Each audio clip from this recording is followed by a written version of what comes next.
ඔය අකෝ උගේ දත් කැඩෙට් කියන්නේ ආගමක් නම් ආ වෙයින් එක අදාන බැතිමැති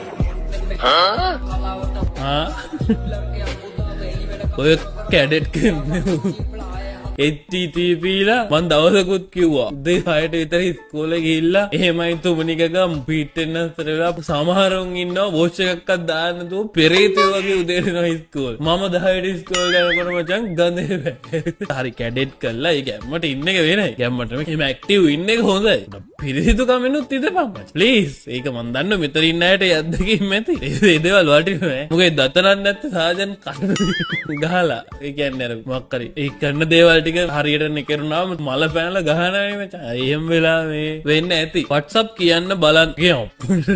අර මේ දත නැති එකකින් මත ගන්නනේ බෑ. මහා තිරිසන්නු જાතියක් බම්බලා. කැඩෙක් සර් කටට තියලා. නෑ එහෙම දේවල් වෙන්නේ නැහැ. නැත්නම් නැහැ ඉතින් වෙන දේවල් තියෙනවා. එහෙම කියන්න හොඳ නෑ. ඒක